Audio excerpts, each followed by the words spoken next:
Eu sou Marcela Giovana, uma mineira de Belo Horizonte, que comecei, diante desse Covid, dessa pandemia, a juntar a Frente Nacional de Fortalecimento das ILPIs.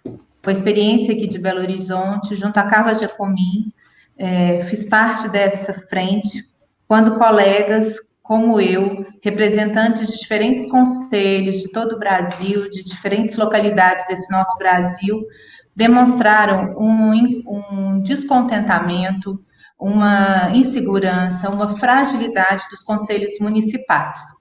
E assim, diante dessa pandemia, onde que a urgência nos chama, a pedido e junto a Carla, a Simone do Tocantins, a Valquíria do Pará, o seu Araújo, Ariane do Sul e tantos outros colegas de Belo Horizonte, nos juntamos a um grupo voluntário, sem partido, mas com muita intenção e interesse de somar com esses conselhos de garantia de direito da pessoa idosa. Assim surgiu à frente um grupo de pessoas querendo ajudar, principalmente somando na política pública dos municípios voltada para a pessoa idosa. Como que isso se deu? Em maio, a gente montou um grupo de WhatsApp e é um grupo onde que hoje tem mais de 60 pessoas. Essas pessoas trocam ali suas experiências, suas aflições, suas contribuições para o fortalecimento desses conselhos. A partir disso, a gente passou a se encontrar semanalmente no grupo de WhatsApp.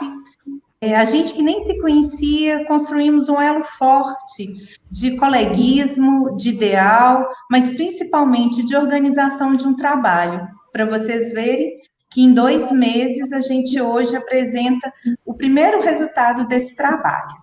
A gente se organizou como? Em duas frentes, em duas comissões. Uma comissão de comunicação, que pensa como que vamos nos apresentar, quais são os produtos, os resultados que vamos trazer para a sociedade, e uma das universidades.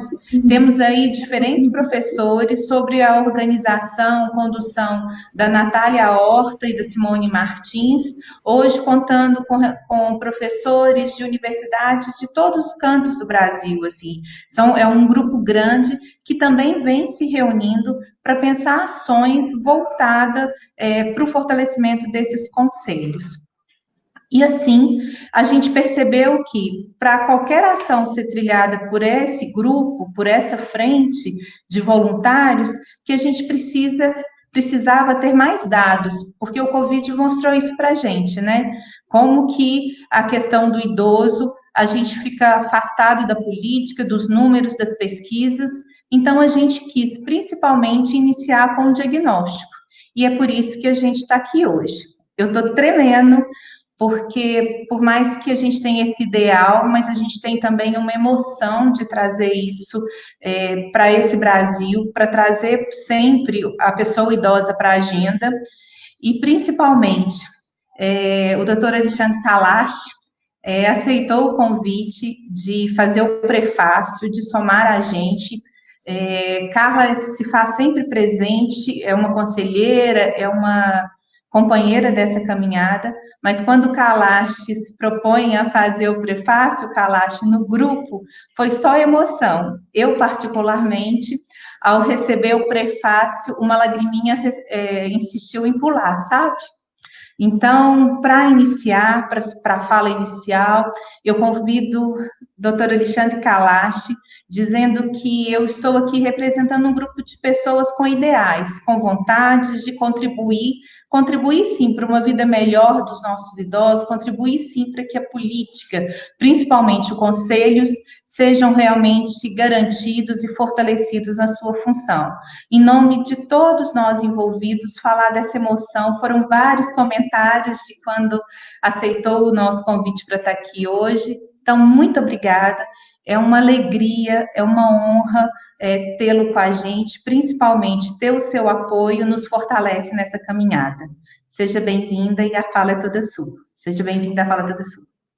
Poxa, muito obrigado. E vindo de uma mineira, que você começou a se apresentar como uma mineira falando de Belo Horizonte, eu sou quase que mineiro, mas estou aqui no Rio de Janeiro mesmo. tenho um afeto imenso pela tua terra, passei os meus melhores momentos da infância e adolescência, de forma que um pedido vindo de Minas eu entro direto. Mas não é por isso, não.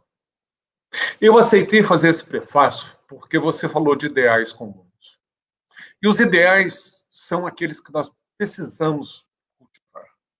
Nós estamos vivendo um momento perigoso na nossa história. Nós estamos vivendo um momento em que os direitos de todos, não só dos idosos, estão sob ameaça.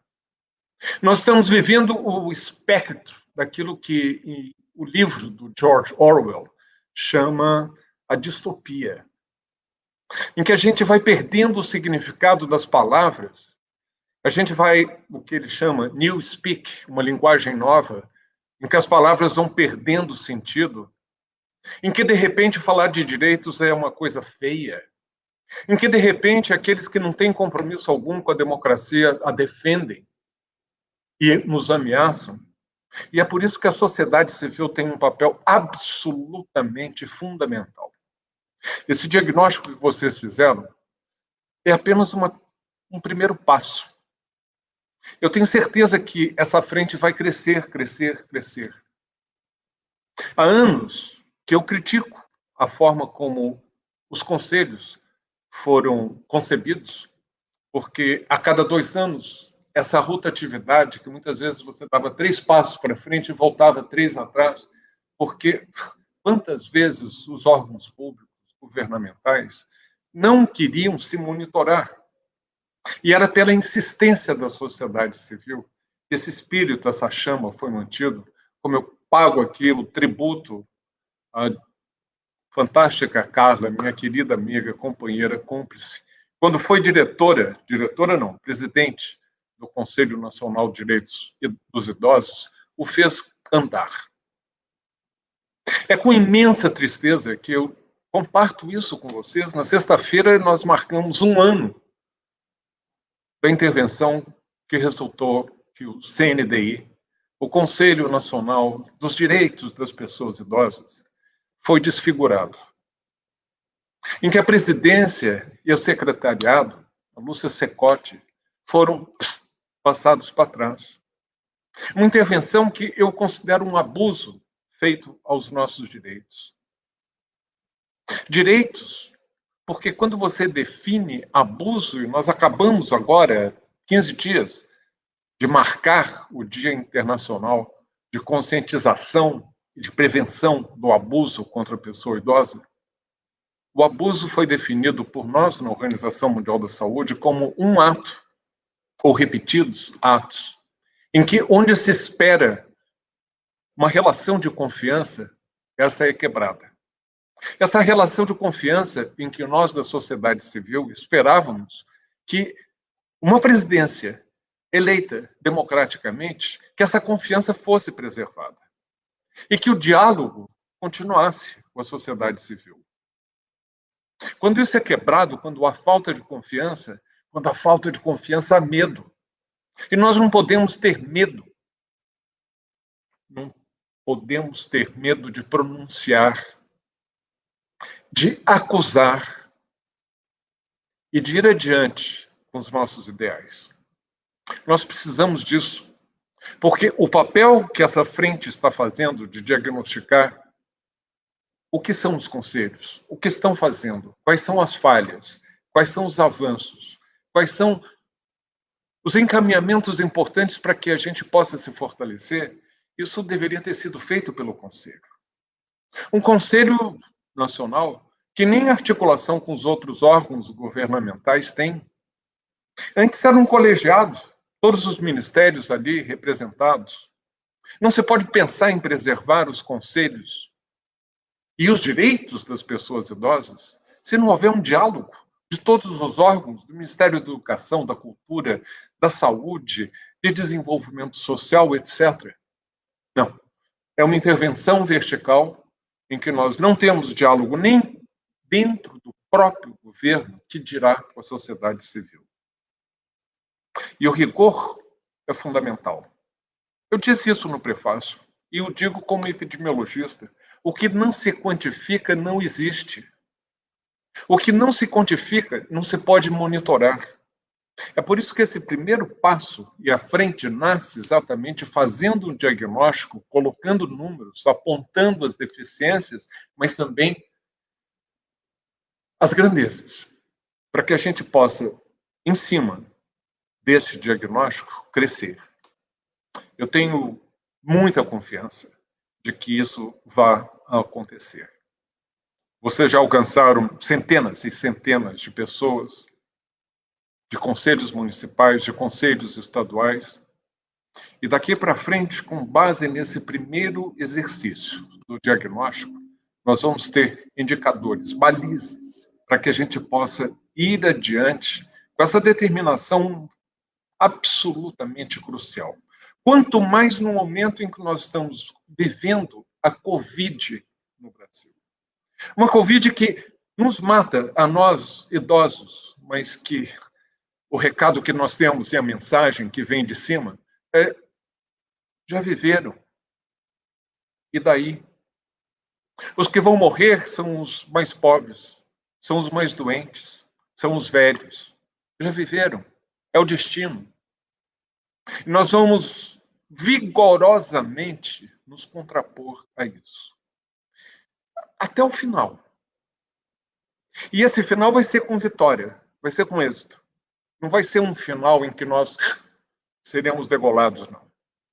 Porque, mais do que nunca, a sociedade civil está mostrando aliada ao setor acadêmico, para que a gente mantenha o vigor e o rigor que é necessário para que a gente possa confrontar um inimigo que não é só biológico.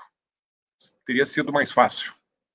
As desigualdades do Brasil, as mazelas do Brasil, não foram forjadas pela Covid, ela apenas as está deflagrando e colocando a olho nu.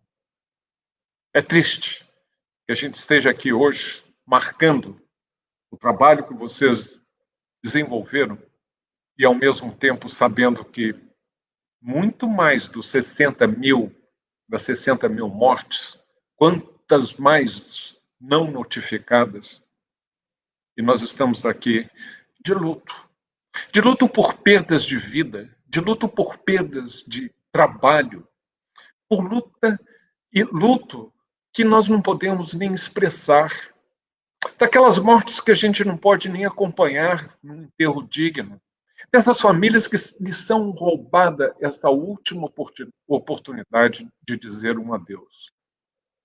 É em nome deles que morreram. É em nome dessas famílias que estão desamparadas. É em nome dos negros, dos pobres, dos que estão morrendo em casa, com medo de ir para um hospital. É aqueles que estão nas favelas, desamparados, sem receber o auxílio. É em nome da nossa indignação pela corrupção que está acontecendo. Eu, aqui no Rio de Janeiro, vejo 7 hospitais sendo construídos, apenas um funcionando, e agora vão desmantelá-los. Serviu para quê? Para encher o bolso de políticos corruptos e que talvez continuem na impunidade. 7-1. Mas não estamos falando aqui de futebol. Nós estamos sendo humilhados porque é 7-1 contra as nossas vidas. Eu os parabenizo. Eu tenho confiança absoluta que, sob a liderança de vocês, essa frente vai crescer e, quem sabe, a gente vai conseguir restituir à sociedade civil o direito que nós temos de nos representar e termos um Conselho Nacional e, a nível de todos os conselhos estaduais e municipais, os conselhos de que a gente possa se orgulhar. Muito obrigado por essa oportunidade, porque eu confesso também a você, quando eu escrevi o prefácio, eu também tive que conter uma lágrima pelo esforço e pela admiração por vocês. Obrigado.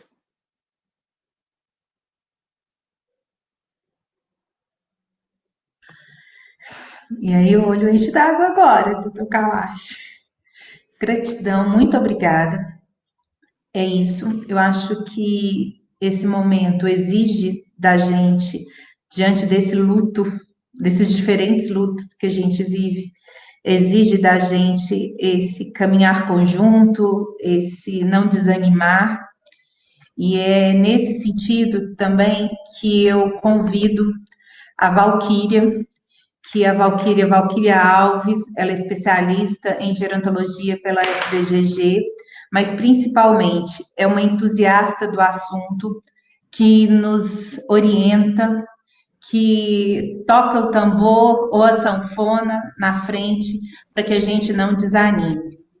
Muito obrigada, doutor Kalash, pela presença, por abraçar o relatório na página do ILC-BR.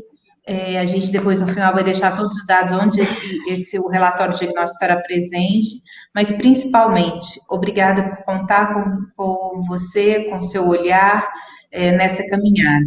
E, Valquíria, que esse seu entusiasmo seja também nossa coragem nessa caminhada diante de tantos desafios. Falar de Minas, né, Kalash, como você falou, no momento que nós estamos vivendo um desafio como nunca visto no Covid. Ligar aqui a televisão ou saber notícias das pessoas próximas tem sido muito desafiador. E é por isso que é preciso falar com a Valquíria, que é quem traz muito entusiasmo para a gente nessa caminhada também. Valquíria, com você. Boa tarde a todos. Eu acho que aqui todos nós somos bem entusiasmados, apesar da conjuntura que nós estamos vivendo, nós somos resistentes. A gente não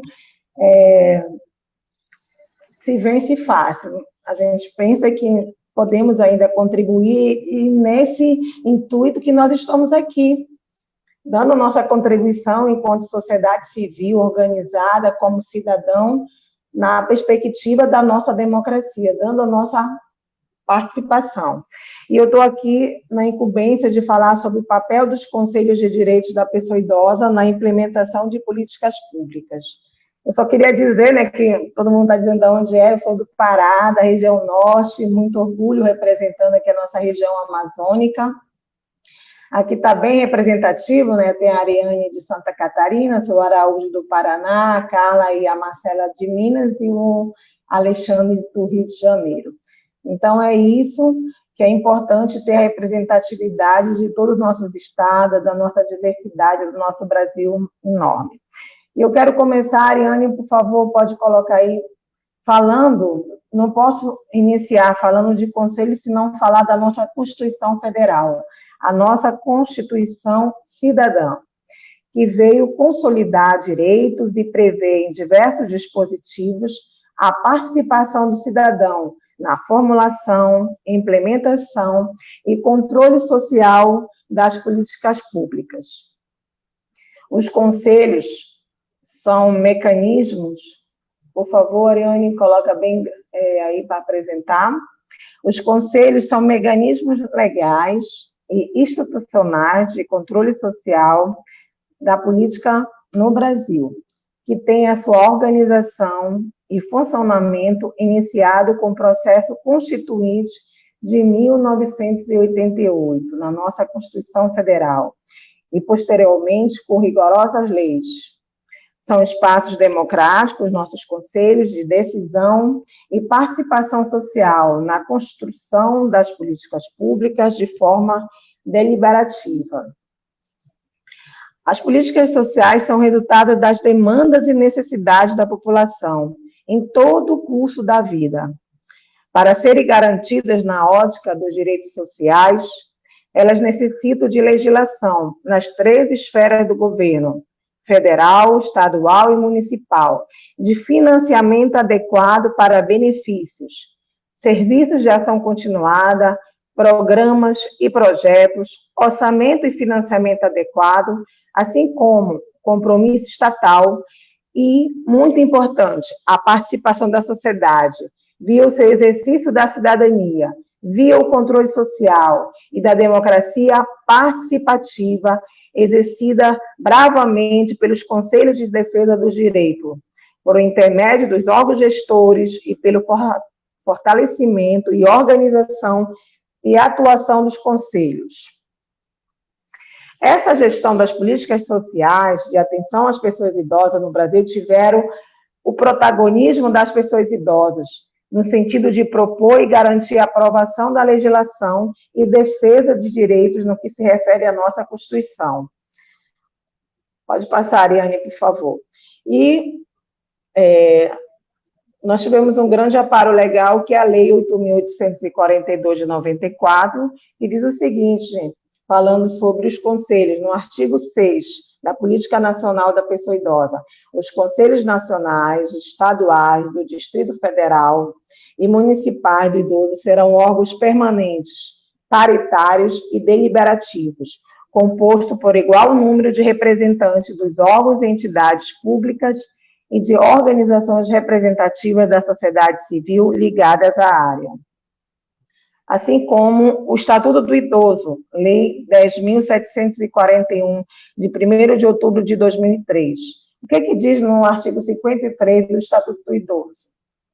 Compete aos conselhos de que trata desta lei a supervisão, o acompanhamento, a fiscalização e a avaliação da Política Nacional do Idoso, no âmbito das respectivas instâncias políticas administrativas.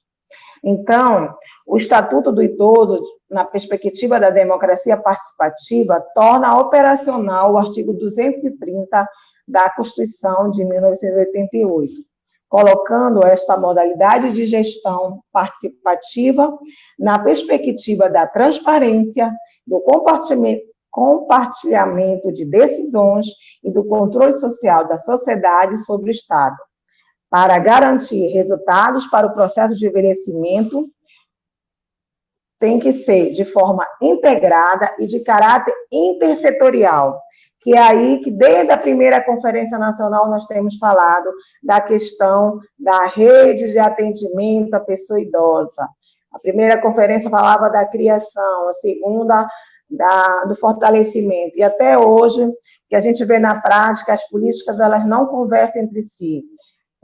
A rede ela está muito fragilizada. Então, esse também é uma das grandes lutas dos conselhos de direito. E o que são esses conselhos de direito? São instâncias de elaboração de políticas públicas que representam forma da democracia participativa e de ampliação dos direitos políticos. Os conselhos têm papel importante, não apenas na gestão de políticas públicas. Pode passar, Ariane, por favor. Mas também na sua formulação, controle e avaliação. Por isso, pode passar. Por isso, por serem mais abrangentes, prefere as expressões conselhos de defesa de direito. E essa democracia participativa tem a ver com o reconhecimento do povo brasileiro, não só como eleitor, mas também como cidadão participante, fiscalizador e controlador da atividade estatal em diferentes âmbitos da gestão pública, quer na concepção, deliberação e aprovação das políticas sociais, quer na aplicação e no controle do orçamento e financiamento público. Eu coloquei aí a logomarca do Conselho Estadual do Direito do Idoso do Pará, do qual eu faço parte, eu sou conselheira, representando a Sociedade Brasileira de Geriatria e Gerontologia Seção Pará, onde eu acho bem simbólico, é o nosso mapa do Estado do Pará, onde tem, dando destaque à questão da educação, onde tem um casal, a gente pensa que a educação é a base de tudo. E a gente não quer só, a gente quer que os idosos tenham todos os seus direitos garantidos, assistência social, cultura, esporte, saúde, assistência. E, então, eu quis trazer isso porque representa o que nós queremos. Nós queremos que os conselhos de direito, as pessoas idosas tenham seus direitos garantidos. Então, por isso, os conselhos pautam-se pelo princípio da descentralização política administrativa no contexto da União, dos estados, do município e do Distrito Federal, assim como membros representantes do governo. Eles são paritários, eles são deliberativos, eles são fiscalizadores e consultivos. Só que a gente vê ainda uma grande fragilidade dos conselheiros. Precisamos investir na capacitação dos conselheiros, tanto governamentais e quanto não governamentais, para exercer mesmo essa questão. Na maioria dos conselhos estaduais do idoso, na sua lei de criação, ele diz que eles são deliberativos, eles são propositivos, e a gente tem que fazer valer isso. O pleno é soberano e tem que ser respeitado. A participação consiste na abertura de espaços públicos para a manifestação da voz, do voto, do controle, da divergência por parte da sociedade em relação à governança e à exigência da transparência, da prestação de contas e da consonância das ações do governo com as demandas da sociedade. No entanto, essa participação não se faz somente através dos conselhos, e a governança implica múltiplas articulações. Os conselhos são organismos vivos de interação, Estado e sociedade, que fazem parte de uma nova modalidade de participação que introduz formas coletivas de deliberação e de influência. Então, para um conselho ser forte, a sociedade tem que participar. E precisa ter condições concretas para o seu funcionamento, né? Pode passar, Ariane, por favor. Ariane? Então, como eu falei, os conselhos, eles são órgãos que têm essa incumbência, formular, supervisionar e avaliar as políticas públicas nas esferas federal, estadual e municipal. E deve estar em sintonia com as políticas nacionais, estaduais e municipal. E aí, nessa implementação de políticas públicas. E o que são políticas públicas? São ações e programas que são desenvolvidos pelo Estado para garantir e colocar em prática direitos que são previstos na Constituição. Na nossa Constituição tem alguns... Oi, amor. Está travando aqui a apresentação do PowerPoint, então não coloca, deixa que eu falo aqui, que eu estou me confundindo, inclusive. Deixa assim, então, não precisa. Vamos olhar todo mundo aqui, se olha, pronto. Vamos seguir em frente. Está na nossa Constituição Federal os direitos sociais, a saber, educação, saúde, trabalho, moradia, segurança, alimentação, lazer e previdência social. E não menos importante, assistência social, cultura, esporte, acessibilidade e, lógico, as cidades amigáveis às pessoas idosas. Isso são de suma importância. Então, a lei prevê que cabe aos conselhos a formulação, coordenação, supervisão e avaliação da política nacional do idoso, assim como estimular a ampliação e o aperfeiçoamento dos mecanismos de participação e controle social. E como viabilizar essas políticas públicas pelos conselhos de direito? Através da elaboração de projetos de leis a ser entregue aos legisladores. Os conselhos criaram o Conselho Nacional, o Fundo Nacional do Idoso. A partir do Fundo Nacional do Idoso, os estados criaram seus fundos estaduais do idoso, que o senhor hoje vai falar um pouco mais profundamente agora, e é muito importante a participação popular na elaboração desse orçamento. Só que nem sempre os conselhos têm reais condições de funcionamento com o pessoal. A gente vê na prática que ainda não é valorizada essa questão dos conselhos. Não tem recursos necessários para funcionar de forma adequada. E é muito importante os conselhos terem o apoio do Ministério Público, assim como da Vigilância Sanitária, para estar fazendo valer os direitos das pessoas idosas. E aí, eu gostaria de falar aqui, não tem como não falar de conselhos e não falar do Conselho Nacional do Idoso. Porque como é que é hierarquicamente? Tem um Conselho Nacional do Idoso, os Conselhos Estaduais do Idoso e tem um Conselho Municipal do Idoso. Eles são independentes, mas nós temos toda uma referência, ou pelo menos era para ter. Pelo decreto 5109, de 17 de julho de 2004, o Conselho Nacional da Pessoa Idosa passou a ter a sua composição, estruturação e competência de funcionamento definidas. As competências do Conselho Nacional do Idoso estavam na Política Nacional do Idoso, mas foram suprimidas. Então, esse decreto em 2004 que veio novamente criar a composição do Conselho Nacional do Idoso. Porém, houve uma grande mudança na gestão pública do Estado brasileiro no campo da União. No campo da União, porque houve uma grande confusão nos estados e nos municípios. Por exemplo, o Conselho do Pará foi criado por lei. Então, ninguém pode mexer.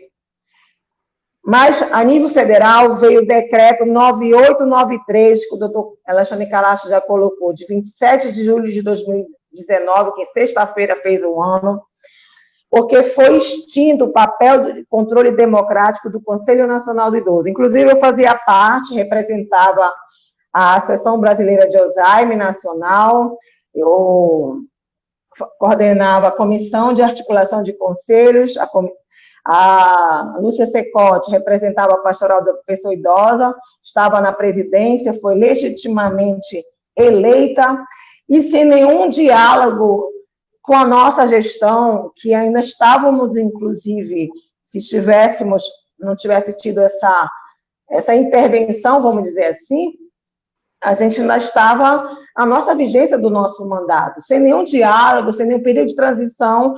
Nós dormimos conselheiros nacionais e amanecemos sem ser conselheiros. O número de conselheiros foi reduzido em 80%. Tinha antes 28, 14 governamentais e 14 não governamentais. E passou para 6, 3 governamentais e 3 não governamentais. E os representantes da sociedade, que eram 14, foram para 3. Os 3 conselheiros representantes do governo se resumiram somente a uma pasta, ao Ministério da Mulher, da Família e dos Direitos Humanos, o que eliminou a integração das várias outras políticas necessárias para o envelhecimento. E a educação, importantíssima. A saúde saiu da sua representação no Conselho Nacional do Idoso.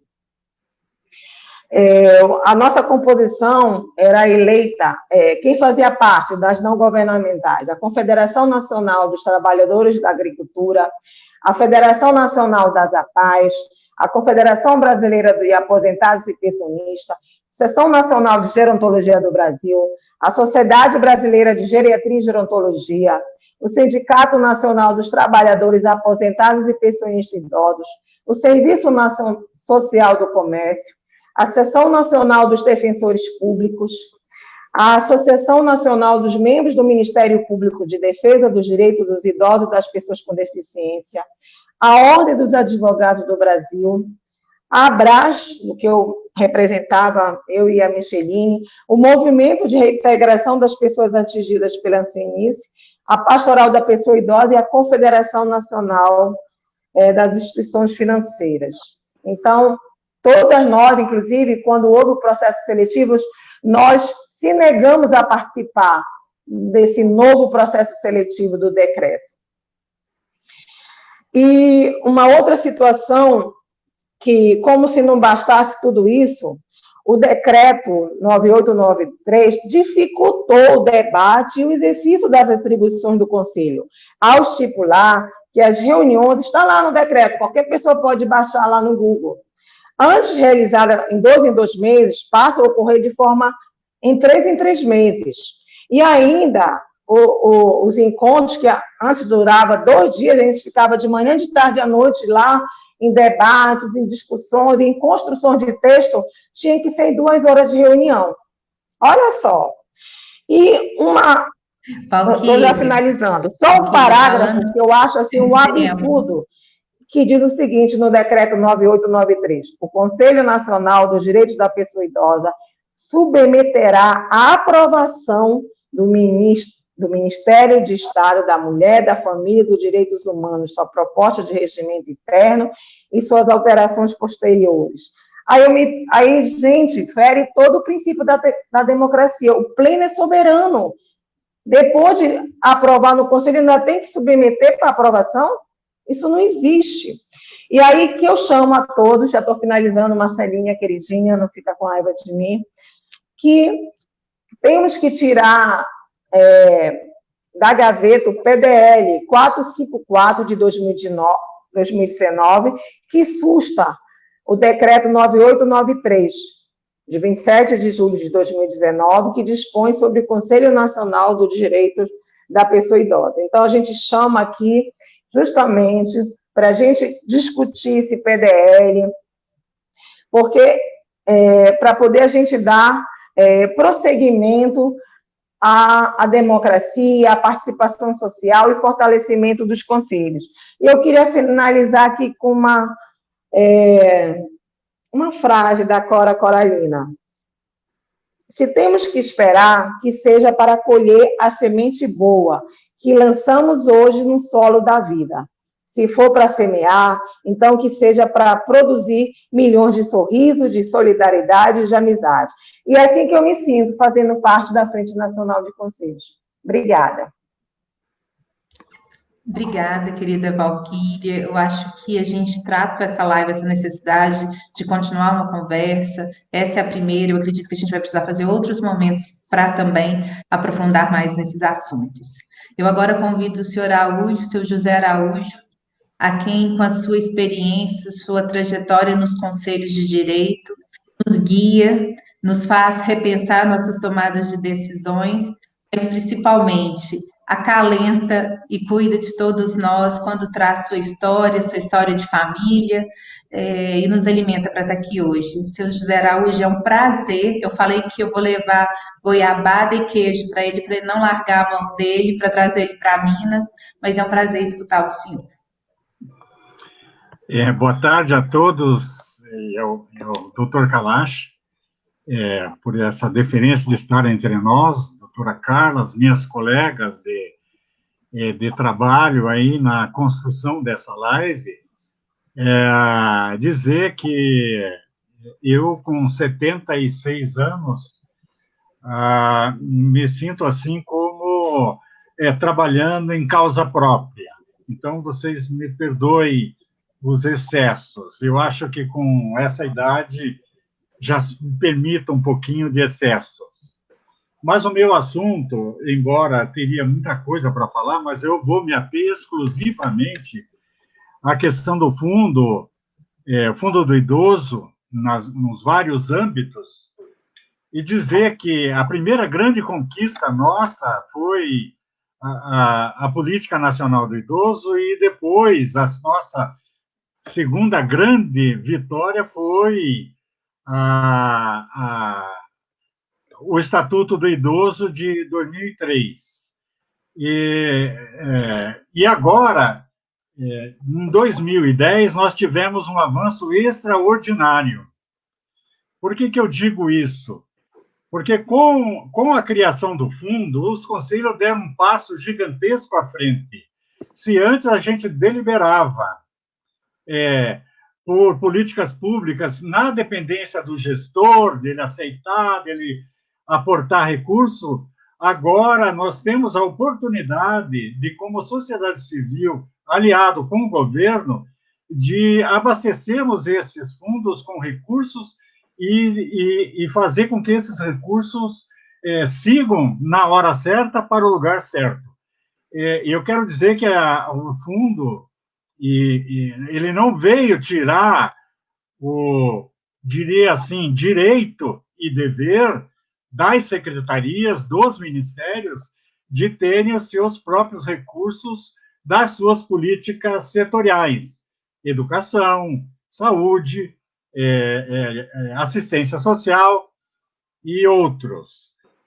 O fundo do Conselho ele é mais no sentido de complementar essas políticas, de poder estar auxiliando e avançando nos direitos das pessoas idosas.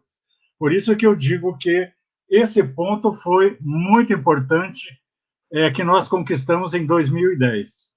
Aqui no Paraná, a gente conseguiu constituir o Fundo do Idoso em 2010 mesmo, só que em dezembro, né, o Fundo Nacional saiu em janeiro e o nosso foi em dezembro, no apagar das luzes de um governo. Mas, assim mesmo, a gente conseguiu avançar nesse processo. E só para citar um fato, agora, durante a pandemia, logo nos meados de março, a gente fez uma reunião do Conselho de forma virtual e deliberamos, primeiro que deliberamos porque para que as reuniões virtuais tivessem valor. E, em seguidamente, deliberamos por ceder do nosso fundo R$ 1 milhão para as entidades receberem EPIs durante a pandemia. E isso foi feito, e esse dinheiro já foi utilizado na compra desses equipamentos e já está sendo distribuído. Daí a nota distonante, né, mais ou menos conforme a Valquíria já citou, é que a nossa secretaria, onde nós estamos vinculados, fez um card, né, e veiculou uma notícia dizendo que ela, com o dinheiro dela, ela fez isso. Então, a gente fica, assim, realmente um pouco desanimado nessas horas, mas nós sabemos que o dinheiro foi bom, foi necessário naquela hora, e pouco importa que alguém está tirando direito daí. Mas eu queria dizer o seguinte, pelo levantamento que um formulário da frente foi feita, e demonstra que dos conselhos existentes que responderam o questionário, que representam, acho que 11 ou 12% dos conselhos do Brasil, ou até mais, eu não me lembro agora do percentual, a gente viu lá que desses conselhos constituídos, apenas 60%, mais ou menos, tinha fundo. Então, nós temos um grande espaço para poder avançar na construção desses fundos. Então, eu queria só pontuar que a lei de iniciativa tem que ser do Executivo, porque se for de algum legislador, ela padece do vício de origem, segundo me informou aí a doutora Ariane. Então, é preciso que o Executivo tenha essa iniciativa. Aliás, toda iniciativa deve ser do Executivo, desde quando essas iniciativas ocasionam despesa para o Executivo. É a nossa lei que determina isso. Um outro ponto a lei deve constar a rubrica, a unidade orçamentária, já com a respectiva dotação. Por que eu falo isso? Porque nós construímos a nossa lei estadual e esquecemos desse detalhe. A gente não foi alertado. E aí teve que mandar outro projeto de lei para a Assembleia, o Executivo teve que fazer, depois da Assembleia aprovar, para que a gente tivesse a rubrica e pudesse receber as destinações do imposto de renda e o do orçamento do Tesouro do Estado. Aliás, por falar em orçamento do Tesouro do Estado, uma dica para quem vai trabalhar com os fundos. Se houver dotação de recurso do Estado, do município, é preciso que esse recurso seja utilizado na frente, antes do recurso das destinações do imposto de renda. Por quê? Destinações do imposto de renda e outras doações diretas ao fundo, que não do Tesouro, acabam por ser incorporadas ao Estado no final do ano. E as destinações não, elas permanecem no fundo para ser utilizadas no ano seguinte. Então, essas reservas devem ser feitas com os recursos das destinações e não com o do Tesouro. Então, cuidar um pouquinho disso. Para você ter o fundo, você tem que alterar a lei do Conselho, que constituiu o Conselho, ou elaborar uma outra lei só para o fundo. Porque quando o Conselho já existe, não tem fundo e não tem previsão de criação do fundo, é preciso que o Executivo encaminhe para o Legislativo uma indicação de criação do fundo.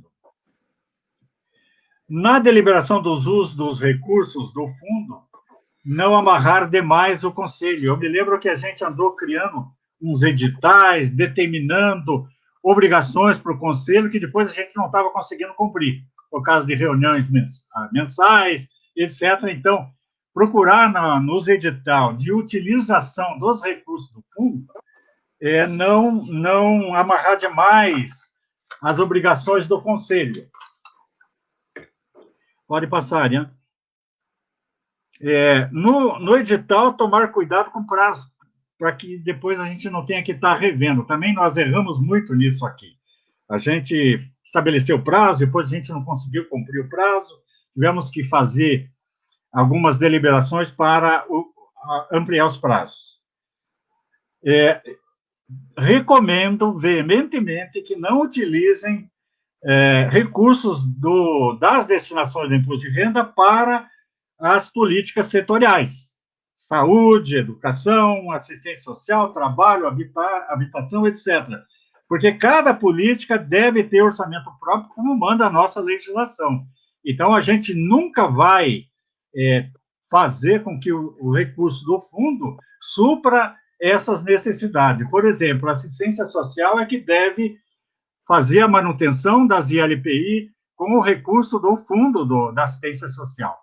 E, portanto, não podemos fazer isso com o dinheiro do fundo, que até porque a gente não sabe se vai ter perenidade, se no ano seguinte a gente vai ter recurso ou não. Então, tomar cuidado com essas questões é muito importante. Na destinação dos recursos do fundo, é preciso que a gente tenha projetos que tenham início, meio e fim. Não pode ser para ações continuadas, como folha de pagamento, etc. As entidades precisam apresentarem projetos que vão facilitar a vida do idoso lá na entidade, ou lá no grupo, ou aqueles idosos que estão abrigados em outros espaços. Lembrar muito que o conselheiro é responsável pelo que ele aprova. Outro dia eu estava falando isso e causei um certo furor, porque eu estava dizendo que quando o conselheiro aprova a destinação de um recurso, e esse recurso é mal utilizado pela entidade, o Tribunal de Contas do Estado pode glosar essa prestação de contas, a entidade tem que devolver os recursos corrigidos monetariamente, e o conselheiro deve levar uma multa que hoje está em torno de R$1.000. Ele vai ter que pagar essa multa por ter deliberado de forma errada aquele recurso, portanto, ele vai ter o CPF dele pendurado lá no TCE, enquanto não resolver essa pendência. Portanto, fundo no Conselho é uma coisa muito séria e a gente precisa ter seriedade no trato dessas questões. Estratégia de captação dos recursos destinado ao fundo. Bom, você pode ter campanhas, você pode ter ofícios para as entidades, para as empresas, você pode fazer visita às empresas. O artigo 83 e 84 do Estatuto do Idoso determina que todas aquelas multas de processos que envolvem o idoso e que são recolhidas no Tribunal de Justiça do Estado, elas podem e devem, conforme o Estatuto do Idoso, artigo 83 e 84, serem encaminhadas para o Fundo do Idoso.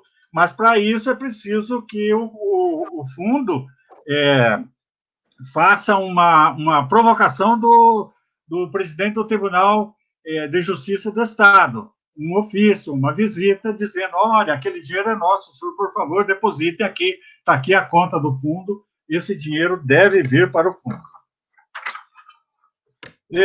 Pode passar, Iane, mais uns aspectozinhos.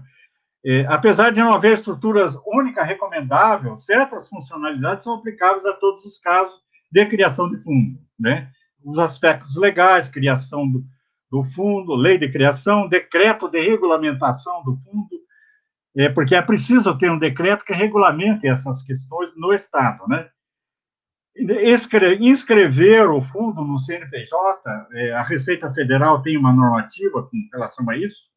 Eu nem vou citar essas normativas, porque todo esse material, acredito que vai ficar disponível em algum momento para que todos possam acessar. Deliberação do Conselho definindo parâmetros de uso do fundo. Muitos conselhos acham que, tendo a lei, tendo o decreto, ele já pode emitir edital e usar o fundo. Não pode. Ele precisa deliberar um edital de uso do fundo. Como que esse fundo vai ser usado e para que vai ser usado? Então, tem que ter uma deliberação do pleno estabelecendo essas regras, que é muito importante. Aspecto político-administrativo. Definir o gestor, o ordenador de despesa e o gestor financeiro na secretaria onde o fundo está, onde o conselho está vinculado e o fundo vai ficar vinculado também. É preciso ter, porque o conselho, ele é o deliberador do uso do recurso, mas ele não movimenta recurso algum. Quem faz isso é o gestor.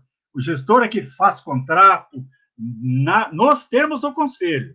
Faz contrato, paga a conta, recebe, enfim, ajusta, presta conta. É o gestor. Então, a gente tem que ter em mente isso. Quem delibera é o conselho. Quem executa a deliberação é o gestor. Definir a equipe do fundo é muito importante, porque é preciso que o fundo tenha profissionais competentes da área de finanças para poder fazer funcionar o fundo e prestar conta ao conselho. Aqui no Paraná, a gente tem prestação de conta mês a mês.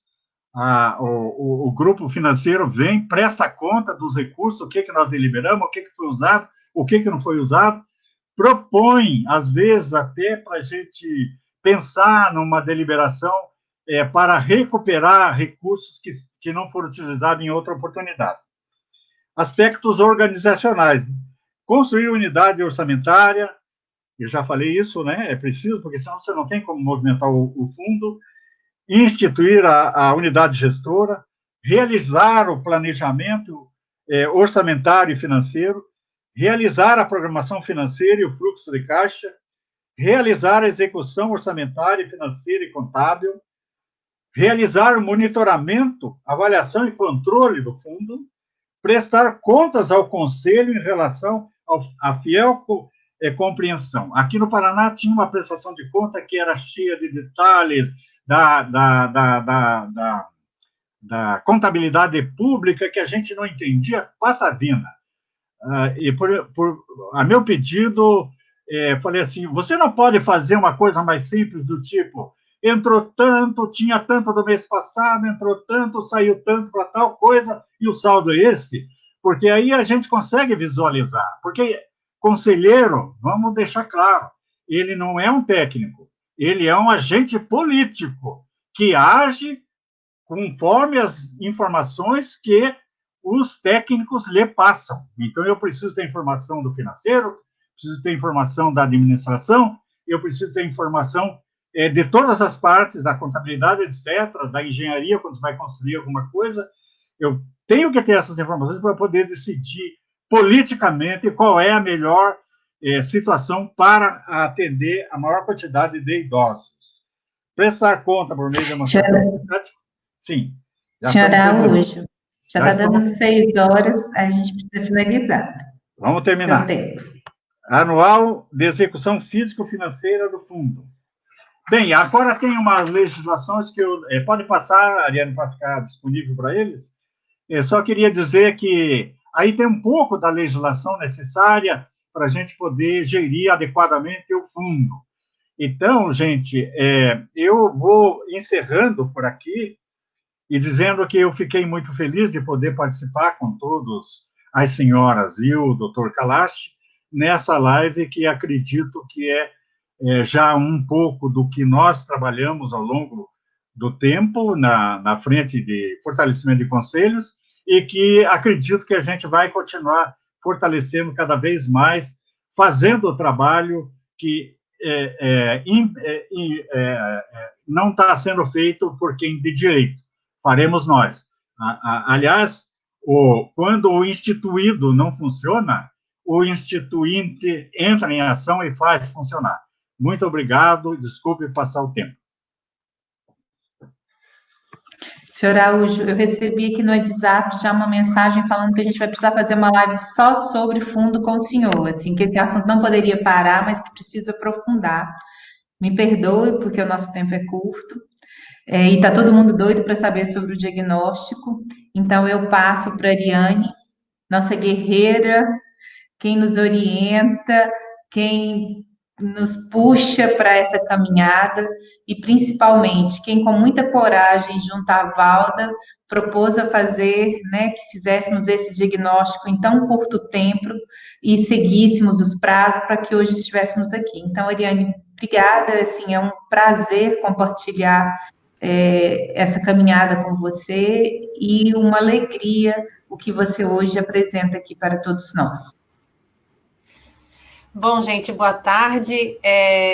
Eu queria pedir licença aos meus colegas que estão comigo aqui na live para cumprimentar duas pessoas que estão nos vendo e que são as minhas grandes fontes de inspiração aqui em Florianópolis, em Santa Catarina, que é a Marília Fragoso e a Maria Joana, que me receberam há 7 anos no Conselho Estadual do Idoso. Maria Joana com uma paciência do cão para me ensinar enfim, e me colocar perto da parte normativa de conselhos, porque eu vinha do direito do idoso, mas não de conselhos. Mas, sem perder muito tempo, eu estou com uma dificuldade grande de compartilhar as telas, e agora a gente vai apresentar alguns gráficos.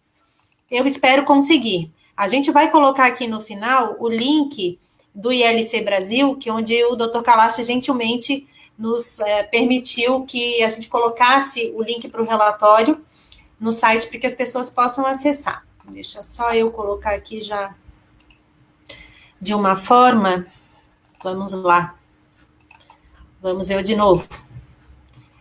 Marcela, por favor, só me avisa do tempo. Eu preciso que você me avise aqui no Pode deixar. No WhatsApp. Não sei se está. Vocês conseguem ver, gente, de maneira adequada essa apresentação? Sim. Você não consegue colocar como animação, não, né? Você não consegue colocar. Não, simplesmente está travado. O sistema aqui hoje foi, assim, sacana comigo. Deixa eu tentar. Isso é só porque eu me gabo que eu sou uma pessoa tecnológica. Peraí, agora está travando também. Deu. Então, gente, falando sobre o diagnóstico, eu vou tentar ser bastante rápida. Mas a gente partiu de uma necessidade de uma pesquisa, quando naquele grupo do WhatsApp, se começou a falar de proposições, vamos fazer ações de fortalecimento aos conselhos, a gente precisa fortalecer conselho, e eu e a Valda, a gente começou no grupo a tentar descobrir como que a gente faria isso. Então, nós duas, e aí eu não sei se a Valda se arrependeu, eu pelo menos tive alguns momentos de arrependimento profundo, mas a gente se colocou à disposição para fazer, então, um levantamento de quem eram os conselhos.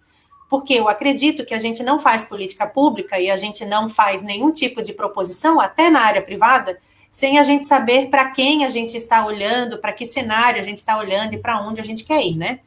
Então, nós fizemos a pesquisa, a partir da pesquisa, então, a gente está agora no momento da emissão do relatório, passando para a divulgação e as propostas de ação, que, na verdade, é o grande objetivo da Frente Nacional de Fortalecimento de Conselhos.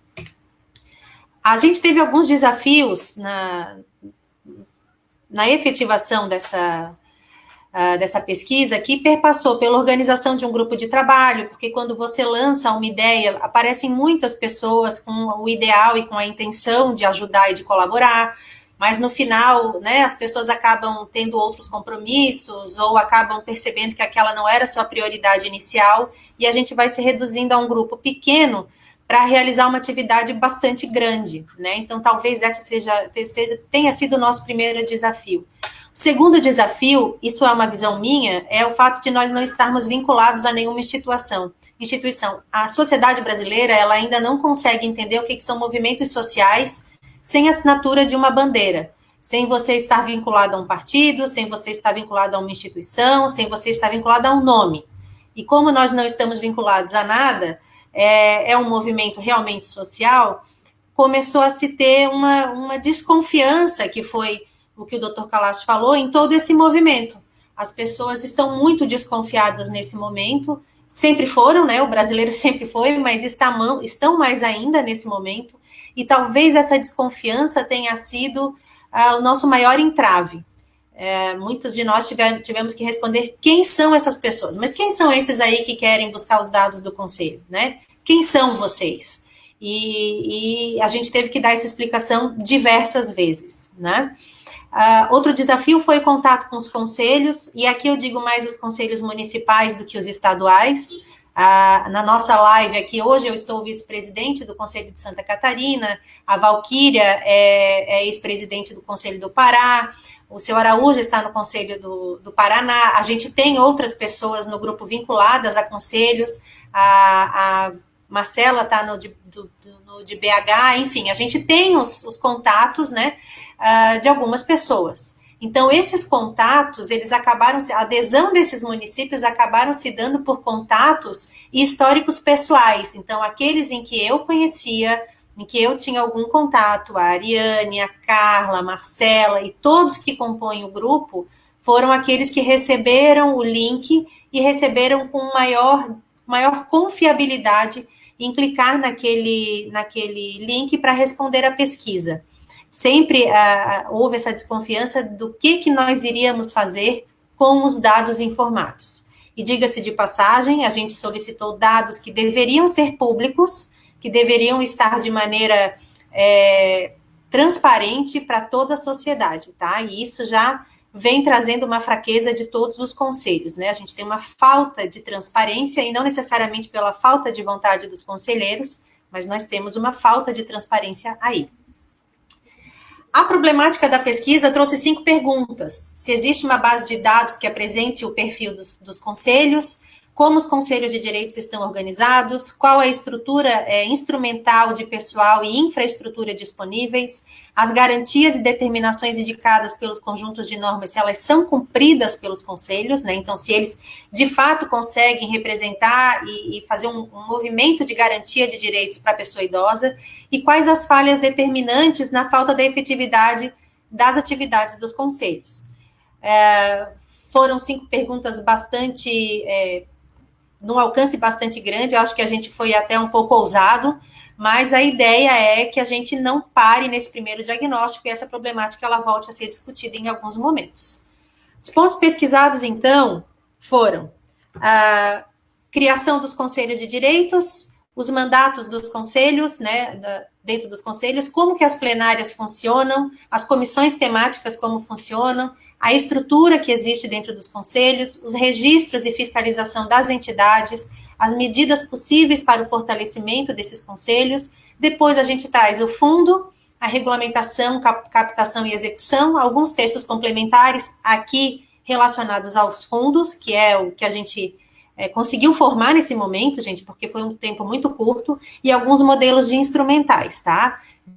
Especificamente aqui, a gente traz os modelos de lei e de criação de fundos municipais. O nosso universo, então, de pesquisa, ele partiu de uma base de dados do CNDI. O CNDI tem, aqui eu não botei aqui, mas tem 1.645 conselhos municipais registrados, todos os estados e o Distrito Federal possuem conselho estadual, e nós pesquisamos 441 municípios.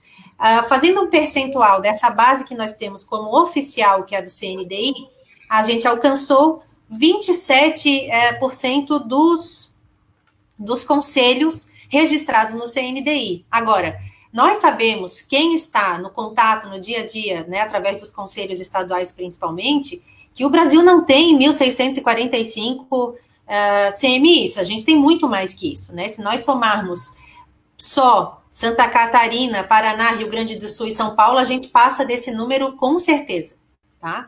Então, mas é o universo que a gente tem oficial de dado, que é o CNDI, então a nossa base de comparação é o Conselho Nacional dos Direitos da Pessoa Idosa, tá?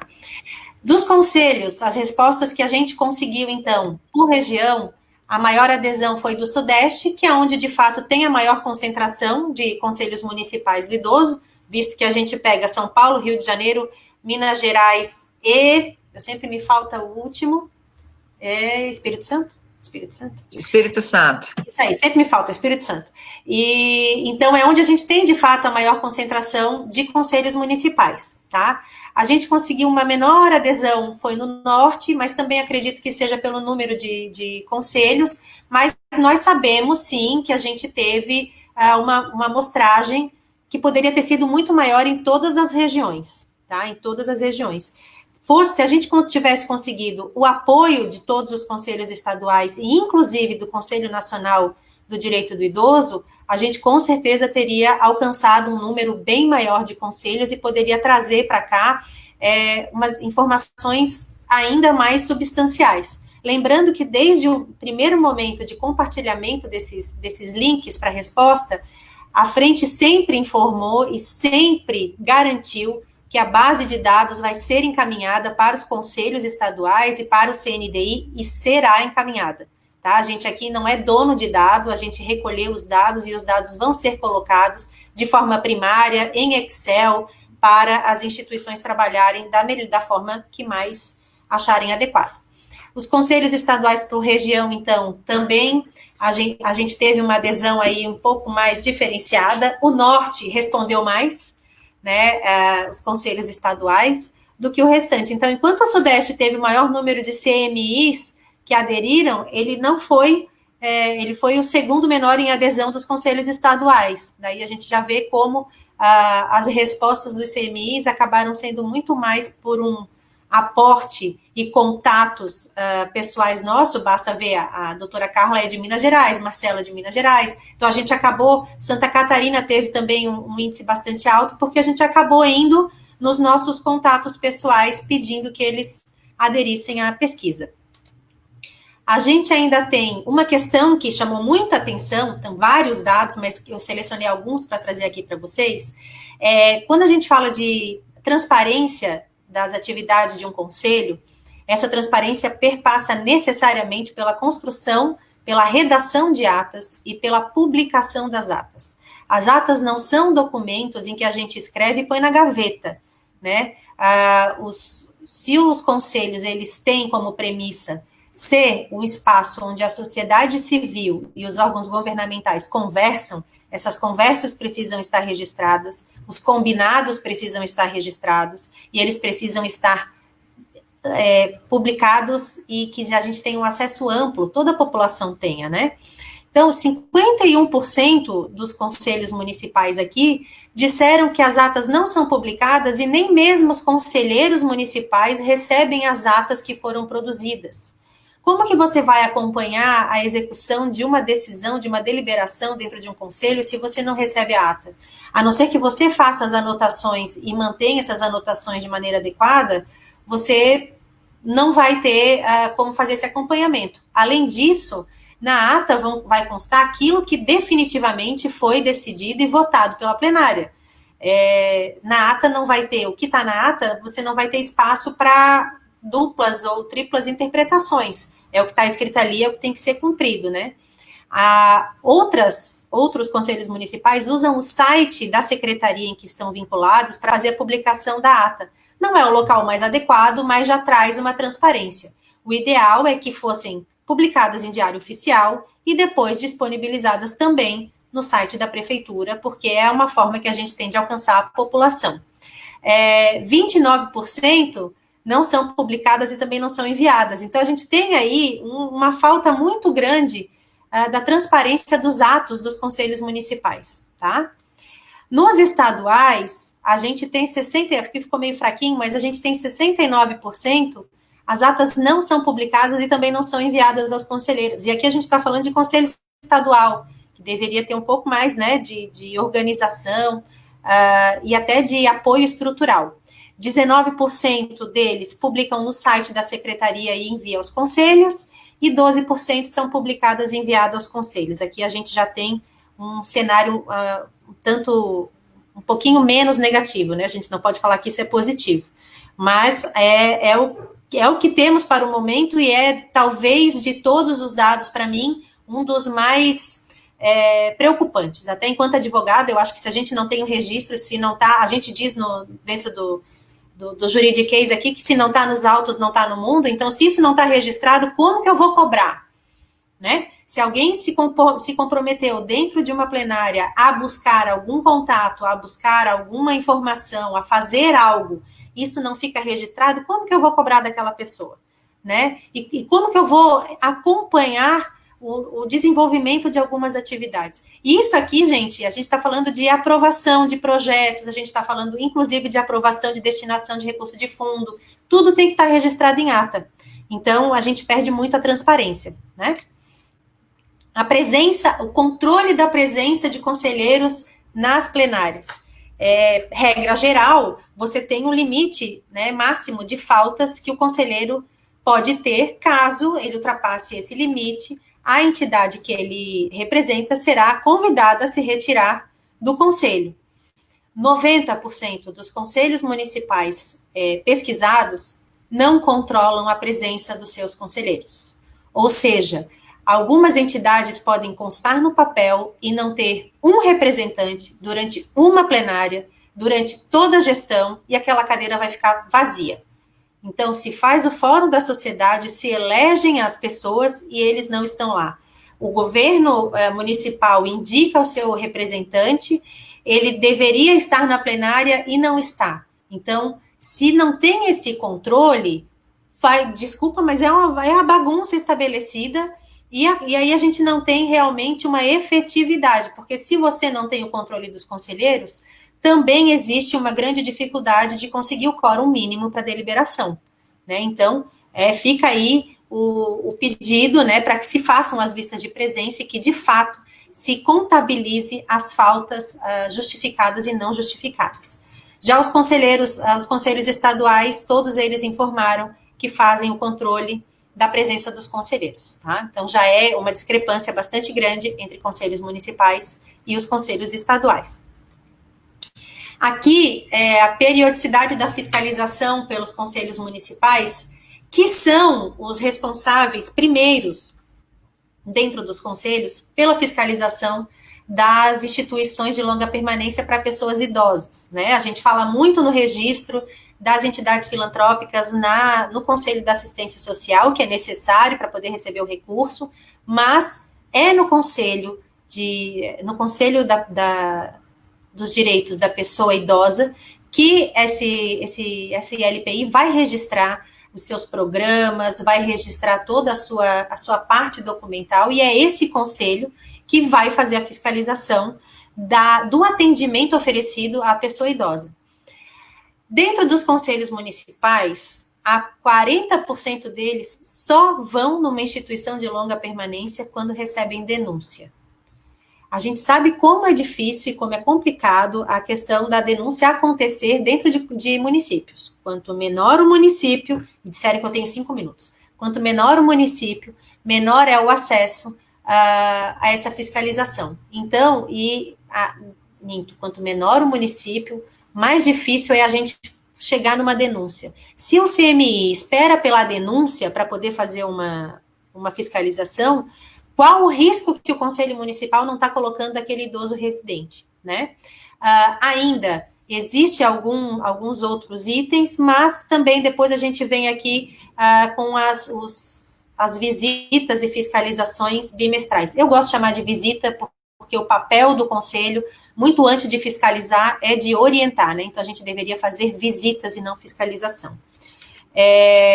Já nos conselhos estaduais, também apenas quando recebem denúncia, eu vou passar isso aqui rapidinho, porque, na verdade, os conselhos estaduais, eles só vão fazer o registro da entidade e a fiscalização quando não há um conselho municipal do idoso e quando ele é chamado a acompanhar o Ministério Público e o Conselho Municipal do Idoso. Isso se dá quando o Conselho Municipal não está efetivo, ele precisa de algum outro apoio, tá? Sobre os fundos municipais, então, do universo, né, que a gente conseguiu alcançar, 66% diz que tem fundo municipal. Dizer que tem fundo municipal significa que tem uma lei ou decreto que cria o fundo municipal, não que ele esteja efetivado, tá? E outros 27% disseram que não possuem fundo.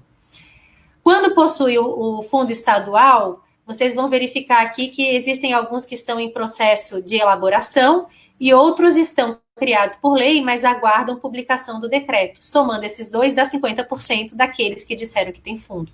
Então, de fato, os fundos, e ainda assim, como disse o senhor Araújo, mesmo eles estando criados em lei e tendo decreto, eles precisam ainda de uma outra parte burocrática de CNPJ, abertura de conta, plano de ação, para poder, de fato, se tornar efetivo. A nossa problemática, então, diagnosticada aqui, né? Se existe uma base de dados que apresente o perfil dos conselhos, não existe. A gente agora que está começando a montar, e isso é a partir de um movimento social, enquanto que, na verdade, a gente deveria ter um apoio, os conselhos deveriam ter o apoio das secretarias às quais são vinculadas para ter estrutura mínima para fazer essa pesquisa, porque fazer um link de um formulário, depois analisar o formulário, isso toma bastante tempo, né? Então, para um conselho estadual abarcar esse tipo de projeto, a gente sabe que para muitos é muito complicado. Quando o conselho tem um secretário, uma secretária executiva, né? E tem outras demandas para fazer. Então, a gente precisaria mesmo de um trabalho conjunto para levantar esse perfil da pessoa idosa, e a frente chama e está aberta para a participação de todos aqueles que quiserem colaborar de maneira efetiva. Como os conselhos de direitos estão organizados, a maior parte dos municípios, a gente sabe, eles possuem conselho, existem os conselheiros abnegados, aqueles comprometidos, mas a maior parte dos conselhos municipais não está devidamente organizada, com a inobservância das paridades, os períodos máximos de recondução, as alternâncias na diretoria, tudo isso está lá no diagnóstico, né? Demonstra que o conselho não consegue se organizar de maneira interna. Então, por mais que exista uma imposição de lei de que os cargos da diretoria têm que ser modificados, não pode ser a mesma pessoa ficar naquela diretoria durante anos, a gente sabe que isso acontece. A gente sabe que a recondução não acontece, são sempre os mesmos conselheiros no conselho. Então, é uma falta de oxigenação, né? Como eu coloquei, comissão, a gente fala isso muito na UAB, comissão é pulmão. Se as comissões funcionam, o conselho funciona, mas para o conselho funcionar, ele precisa ter uma diretoria que vá fomentar essas comissões para funcionarem. Se existem os instrumentais, então é possível a gente ver um grande abismo entre os conselhos estaduais e os municipais. Os estaduais estão um pouco mais organizados. Como eu falei, a inobservância da transparência dos atos dos conselhos, tanto estadual quanto municipal. Aqui a gente fala da publicação de atas, mas a gente tem outras questões. Se tem fundo, isso deveria estar publicado. Para onde vai? Mas o Estado vai publicar para onde vai o recurso e como foi feita a destinação de recurso. Mas o Conselho também deveria publicar como uma forma de trazer para a sociedade a sua participação. As garantias e determinações indicadas pelo conjunto das nossas normas são cumpridas. A pesquisa aponta que onde existem normativas, o cumprimento das mesmas não é realizado. Então, onde tem o regimento interno, ele não é cumprido. Onde tem uma lei, ela não é cumprida. Além disso, a gente acredita que uma falta de periodicidade, né, que onde falta uma periodicidade, o cumprimento das normas também são frágeis. Então, se é determinado que a fiscalização seja feita de maneira bimestral, está sendo feita de maneira anual, a gente está fragilizando, sim, o cumprimento de norma. Se é determinado que a plenária seja mensal e ela está acontecendo 2, 3 vezes por ano, a gente está aqui considerando que o cumprimento da norma também é fragilizado. Por fim, quais as falhas determinantes? Os próprios respondentes apontaram suas falhas quando indicam que há necessidade de se fortalecer enquanto conselho. Então, a primeira falha é os conselheiros, os conselhos admitem que estão fracos, que são enfraquecidos e que precisam de apoio. Quais foram as medidas, então, que eles preencheram para a gente, né? A primeira é uma questão de cartilhas de orientação para a atuação dos conselhos, e eu aqui aponto que cartilhas tem de monte, talvez falta um pouquinho do comprometimento de ler as cartilhas, elas existem, dependendo, talvez, uma dificuldade de entender o que está ali, e aí a gente vai para o segundo mais votado, que são as capacitações, uma maior aproximação do ICMIs com os conselhos estaduais, e isso realmente faz falta, maior acesso ao governo para ações conjuntas, construção de uma rede de troca de informação entre os conselhos municipais não se conversam, poderiam se organizar entre regiões, né, para trocarem entre si, e a emissão de documentos, de atas, de modelos de instrumentais. Já estou me encaminhando para o final. Dos conselhos estaduais, o primeiro lugar é a construção de uma rede de troca entre os conselhos municipais, aqui não ficou completo. E, de fato, eu, enquanto conselheira de conselho estadual, a gente tem, sim, um distanciamento dos conselhos municipais. E tanto eles não sabem do que a gente faz, como a gente não sabe do que eles fazem e o que eles precisam. Os próximos passos da frente, então. é a emissão desses documentos de orientação, uma campanha sobre a existência e o porquê dos conselhos de direitos para a própria sociedade. A sociedade não sabe para que existimos e muitas vezes poderiam forçar um pouco a barra para cima dos conselhos para que eles se organizassem.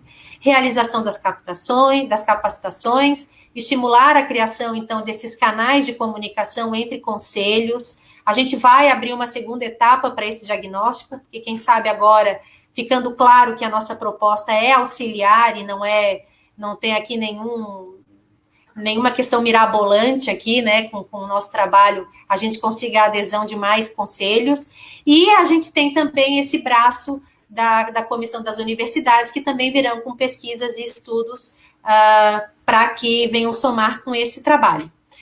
Para acessar o diagnóstico, aqui tem o link do ilcbrasil.org, mas a Dalva também, é minha companheira, a Dalva, de todo esse trabalho, vai colocar nos comentários do Facebook, e depois a gente vai deixar isso também para vocês, o link direto para onde está o diagnóstico.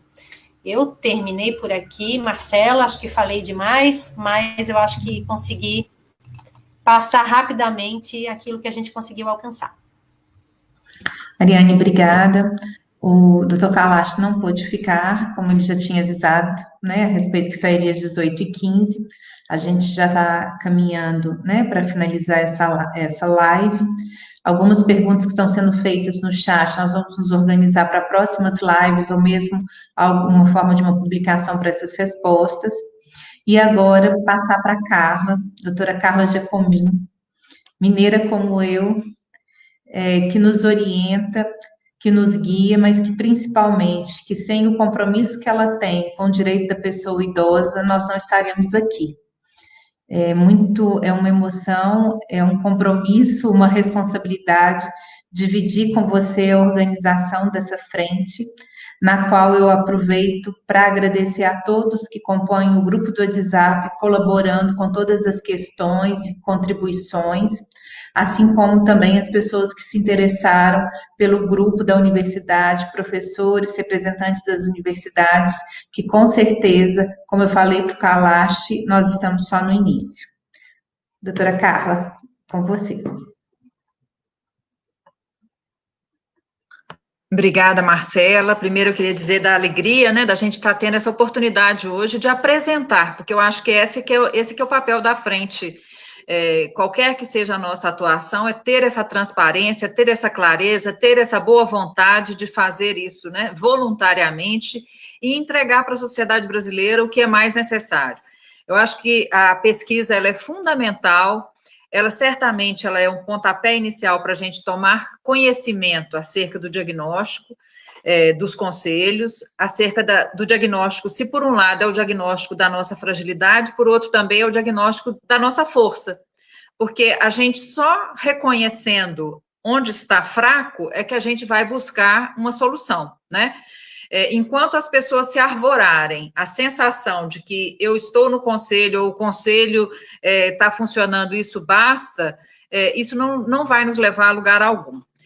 O que, a meu ver, assim, pontuando um pouco, né, o Kalash colocou muito claramente esse compromisso com a democracia, esse compromisso com todas as formas de democracia, a democracia representativa, a democracia participativa e a democracia que prevê a independência entre os poderes, onde cada poder tem o seu papel, mas cada poder deve trabalhar harmonicamente com os demais. Então, o lugar do conselho é ainda um lugar de descoberta.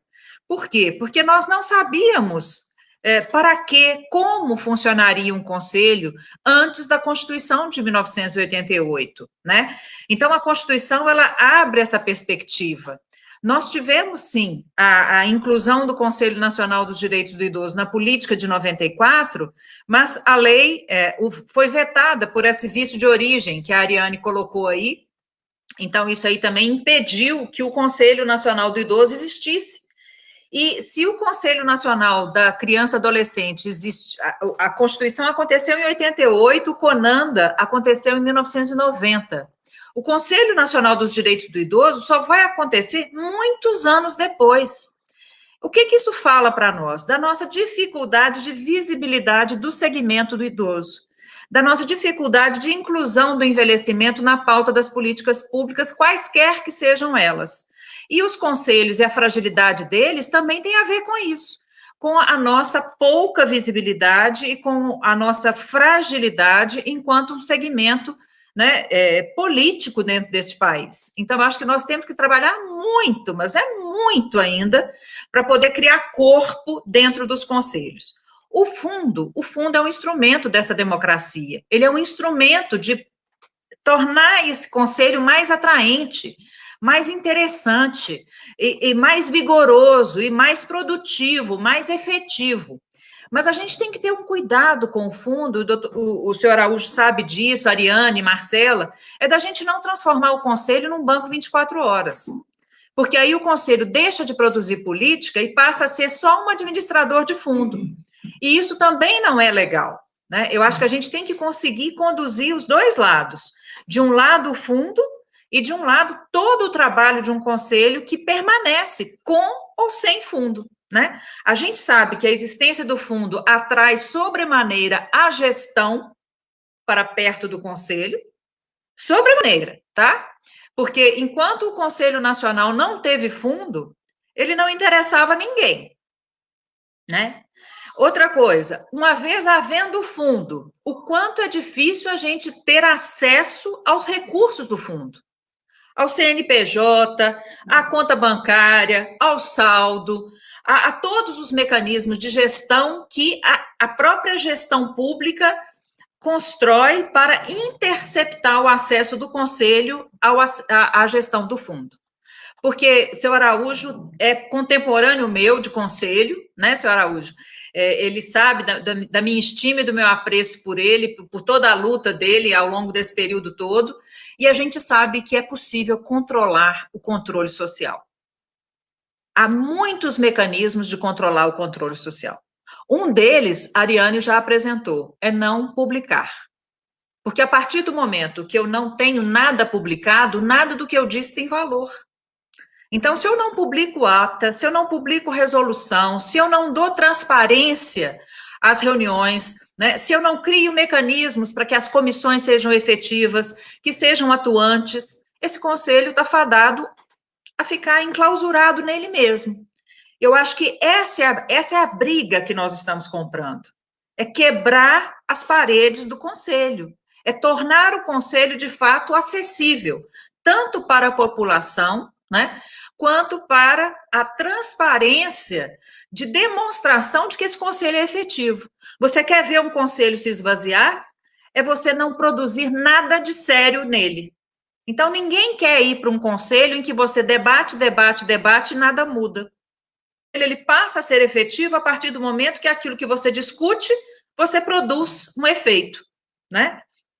Então, eu acho que essa é a experiência que a gente traz, tanto do Conselho Nacional dos Direitos do Idoso, quanto dos conselhos municipais, né?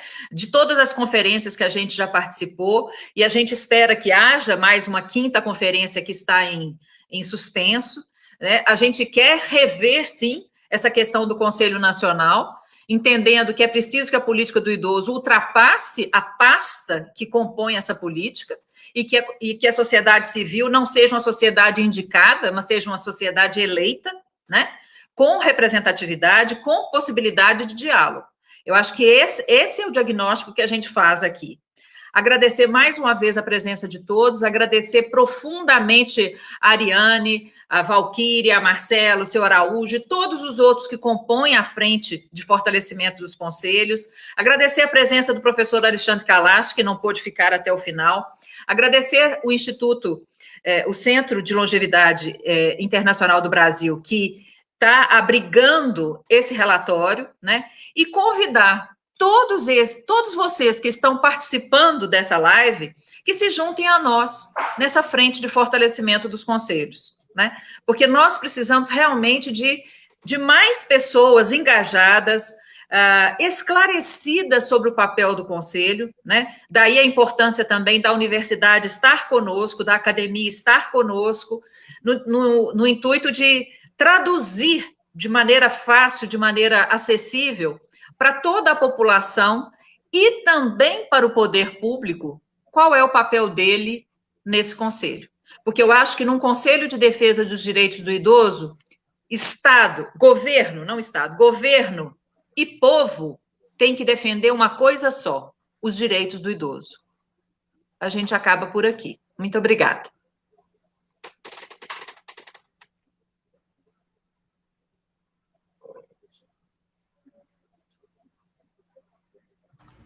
Só, Marcelo, o pessoal está perguntando os conselhos municipais que não responderam à pesquisa. Ao longo da semana, a gente vai lançar um novo link para quem não respondeu o primeiro diagnóstico, para a gente começar a receber essas respostas que não vieram para somar a esse primeiro diagnóstico.